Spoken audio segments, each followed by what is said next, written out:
अगर आपने ब्याज पर पैसा लिया है तो इन बातों को हमेशा याद रखना। ब्याजी अपना पैसा देते समय तो गवाह बना लेता है, लेकिन जब आप कुछ समय बाद उस ब्याजी को ब्याज समेत पैसा लौटाते हैं तो आप एक बहुत बड़ी गलती कर बैठते हैं और फिर निराश हो जाते हैं। कुछ निराशावादी व्यक्ति हैं जो भगवान को नहीं मानते और वह हमेशा बोलते हैं, भगवान दुनिया में है ही नहीं, भगवान है तो उसे बुलाओ, भगवान दिखते कैसे हैं, भगवान रहते कहाँ हैं। ऐसे गलत शब्द बोलते हैं और भगवान पर विश्वास नहीं रखते। जैसा कि आप जानते हैं कि सफलता प्राप्त करने के लिए विश्वास होना बहुत जरूरी है। बिना विश्वास के कोई सफलता प्राप्त नहीं की जा सकती। महाभारत के समय अर्जुन को विश्वास था कि मेरे साथ भगवान श्री कृष्ण हैं, इसलिए मैं हार नहीं सकता, और वह जीत गए। एक विश्वास के बल पर ही बड़े से बड़ा लक्ष्य प्राप्त किया जा सकता है। जैसा कि आप जानते हैं, जिन्हें विश्वास है उसे दुनिया के सभी सुख प्राप्त होते हैं। जो भगवान को मानते हैं उसमें विश्वासी रूपी शक्ति होती है। आपको एक सच्ची घटना बता रहा हूँ जिसमें भगवान स्वयं प्रकट हुए थे। आप टीवी सीरियल में देखते होंगे कि प्रहलाद के पिता हिरण्यकश्यप को मारने के लिए भगवान स्वयं प्रकट हुए थे। ठीक इसी प्रकार विष्णु जी ने कई अवतार लिए और दुष्टों का नाश किया। रामायण, महाभारत इत्यादि कहानी में हम पढ़ते भी हैं और टीवी सीरियल में देखते भी हैं। यह घटना कई युगों पहले की बात है। मैं कुछ समय पहले की एक सच्ची घटना बता रहा हूँ जो आपको अचंभित कर देगी, आपको सोचने पर विवश कर देगी कि वास्तव में भगवान है। एक गांव में बहुत ही साधारण व्यक्ति रहता था। उसे भगवान पर अटूट विश्वास था। जब कोई व्यक्ति उसके हालचाल पूछता तो वह बोलता, सब कुछ ठाकुर जी जाने। उस गांव में एक ठाकुर जी का मंदिर था। उन्हें उन पर पूरा विश्वास था। उस व्यक्ति के 2 पुत्र और 1 पुत्री थी।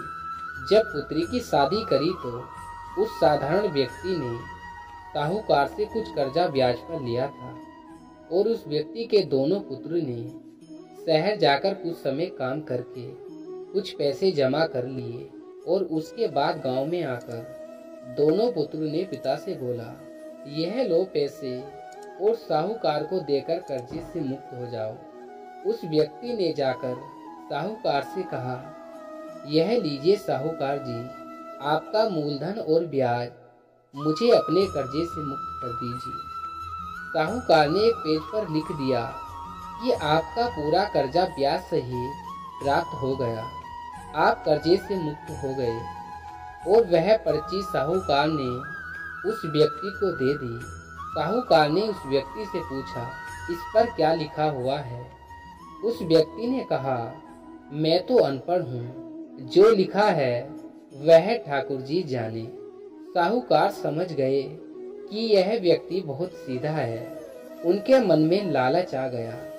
साहूकार ने इस व्यक्ति को कहा, अंदर जाकर एक गिलास पानी लेकर आओ, और वह व्यक्ति पानी लेने के लिए अंदर चला गया। इस बीच साहूकार ने उस पर्ची को हटाकर एक नई पर्ची लिख दी। उस पर्ची पर यह लिख दिया कि अभी आपका कर्जा बाकी है। अंदर से व्यक्ति आया और पर्ची लेकर चला गया। कुछ दिन बाद साहूकार उस व्यक्ति के घर पैसा मांगने पहुंच गया। उस व्यक्ति ने कहा कि यह बात आपकी गलत है, मैंने आपको सारा पैसा ब्याज समेत दे दिया है। और इस बात को लेकर मामला कोर्ट तक चला गया। कोर्ट में उस व्यक्ति को बुलाया गया और व्यक्ति जोर जोर से रोने लगा और बोला कि ठाकुर जी जानते हैं कि मैंने साहूकार को सारा पैसा दे दिया है। जज साहब ने उस व्यक्ति से पूछा, क्या आपने पैसा लौटाते समय कोई गवाह बनाया था जिसने आपको साहूकार को पैसे देते देखा है? उसने कहा, हाँ ठाकुर जी हैं। ठाकुर जी ने मुझे पैसे देते हुए साहूकार को देखा था। जज साहब ने कहा, ठाकुर जी को बुलाया जाए। पुलिस वालों ने उस गांव में जाकर लोगों से पूछा, ठाकुर जी नाम का इस गांव में कोई व्यक्ति है? उस व्यक्ति को कल कोर्ट में आना पड़ेगा। गांव वालों ने कहा, ठाकुर जी नाम का कोई भी व्यक्ति इस गांव में नहीं रहता है। ठाकुर जी का मंदिर है, अब भगवान कोर्ट में कैसे पेश होंगे। अगले दिन अदालत में कार्रवाई शुरू हुई। जज साहब के बगल में खड़ा व्यक्ति जोर से बोला, ठाकुर जी हाजिर हूँ, ठाकुर जी हाजिर हूँ। उसी वक्त एक बूढ़ा व्यक्ति माथे पर तिलक लगाए, चंदन का माला पहने हुए कोर्ट में आ गया।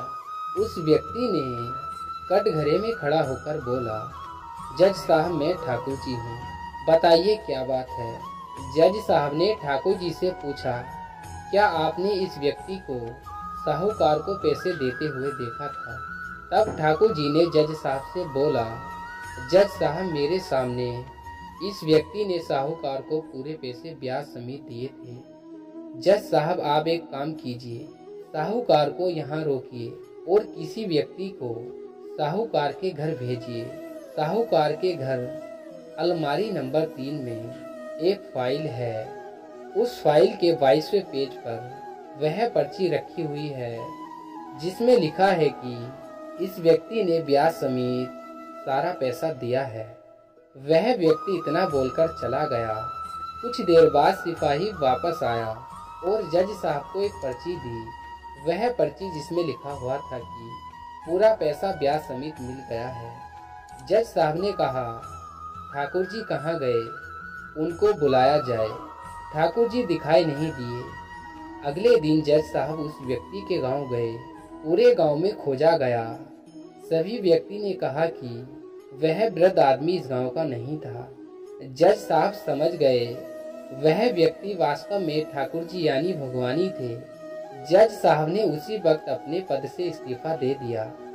जज साहब भारत के सभी मंदिरों में घूम घूम कर उसके दरबारों की मिट्टी अपने माथे पर लगाते थे।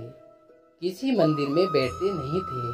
जज साहब कहते थे, हमने भगवान को अदालत में बुलाकर खड़ा किया था, फिर मैं किसी मंदिर में कैसे बैठ सकता हूँ। इस तरह जज साहब काफी बदल गए। यह कहानी एक सच्ची घटना है। यदि आपको भगवान पर विश्वास है तो वह आपके बुरे वक्त में जरूर काम आएंगे। आप भले ही किसी धर्म के हों, उसमें आप विश्वास रखिए। जैसे यदि आप हिंदू हो तो भगवान जैसे श्री कृष्ण, राम इत्यादि। यदि आप मुस्लिम हैं तो मोहम्मद साहब। यदि आप सिख हैं तो गुरु नानक देव। यदि आप ईसाई हैं तो ईसा मसीहा इत्यादि।